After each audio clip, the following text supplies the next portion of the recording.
നാളെ ജുമാ ദിവസമല്ലേ? നമസ്കാര ശേഷം നമുക്ക് നല്ലൊരു ഹോട്ടലിൽ പോകാം. നിങ്ങൾക്ക് ഇഷ്ടപ്പെട്ട ഭക്ഷണം കഴിക്കാം.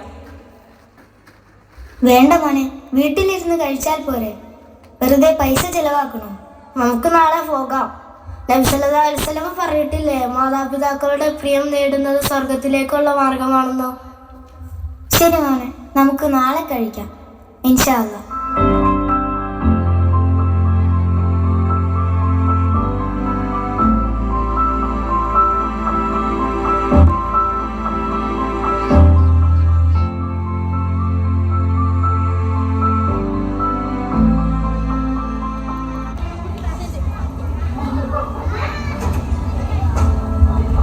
Welcome sir.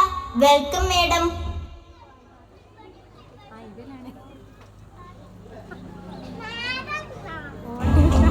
മേഡം, എന്താ കഴിക്കാൻ വേണ്ടത്? നമ്മളെന്താ ഓർഡർ ചെയ്യാ? ഇന്നത്തെ സ്പെഷ്യൽ തന്നെ ആയാലോ? എന്താണ് ഇന്നത്തെ സ്പെഷ്യല്? സുർബിയൻ ബിരിയാണി.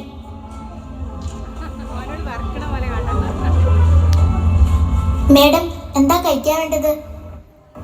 ഓർഡർ ആയിട്ടില്ല, ഒരാളും കൂടെ വരാനുണ്ട്. സാർ, എന്താണ് കഴിക്കാൻ വേണ്ടത്?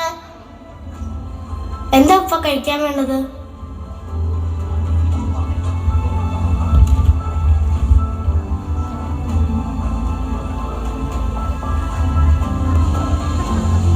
നിനക്കെന്താ വേണ്ടേ?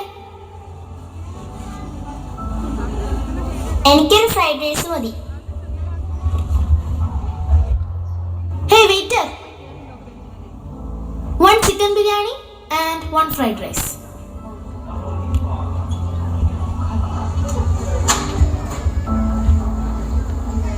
നോക്ക്, അയാളുടെ കൈകളൊക്കെ വിറയ്ക്കുന്നു.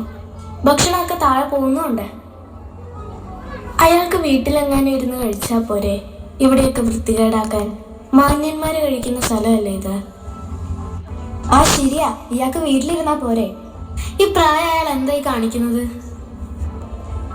ഇവിടെയൊക്കെ വൃത്തികേടാക്കുവോ? കൈയൊക്കെ വിറയ്ക്കുന്നുണ്ട്.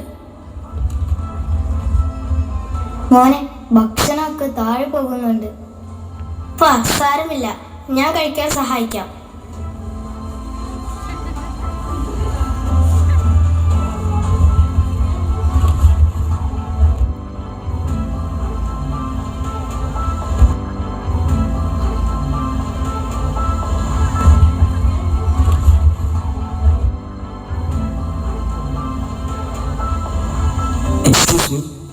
താങ്കൾ എന്തെങ്കിലും ഇവിടെ വെച്ചു പോയിട്ടുണ്ടോ? ഇല്ല, ഒന്നും വെച്ചിട്ടില്ല. ഉണ്ട്, വച്ചിട്ടുണ്ട്. എല്ലാ മക്കൾക്കുമായി ഒരു ഗുണപാഠവും എല്ലാ ഉപ്പമാർക്കുമായി ഒരു പ്രതീക്ഷയും പകർന്നു വെച്ചിട്ടാണ് നിങ്ങൾ മടങ്ങുന്നത്. നമ്മുടെ ജീവിതത്തിൽ നമുക്ക് ലഭിക്കുന്ന ഏറ്റവും വലിയ ബഹുമതി നമ്മെ ശ്രദ്ധാപൂർവം പരിപാലിച്ചവരെ മറക്കാതെ തിരിച്ചും അങ്ങനെ തന്നെ ചെയ്യുക എന്നതാണ്. നമ്മുടെ മാതാപിതാക്കളും മുതിർന്ന സഹോദരങ്ങളും നമ്മുടെ സുഖത്തിനും നന്മയ്ക്കുമായി വളരെയേറെ ത്യാഗങ്ങൾ സഹിച്ചിട്ടുണ്ട്. അതിനു പകരം നമ്മൾ അവർക്ക് പരിധികൾ ഇല്ലാത്ത സ്നേഹവും നന്ദിയും ബഹുമാനവും നൽകാൻ കടപ്പെട്ടവരാണ്. ഒരു സമയത്ത് വേഷങ്ങൾ മാറുമ്പോൾ നമ്മൾ അവരുടെ താങ്ങായി സംരക്ഷകരായി മാറേണ്ടത് നമ്മുടെ കടമയാണ്. അവരുടെ അന്തസ്സ് കാത്തുസൂക്ഷിക്കാൻ നമ്മൾ ബാധ്യസ്ഥരാണ്. ഈ പൈതൃകം തലമുറ തലമുറയായി കൈമാറുവാൻ നമുക്ക് കഴിയട്ടെ.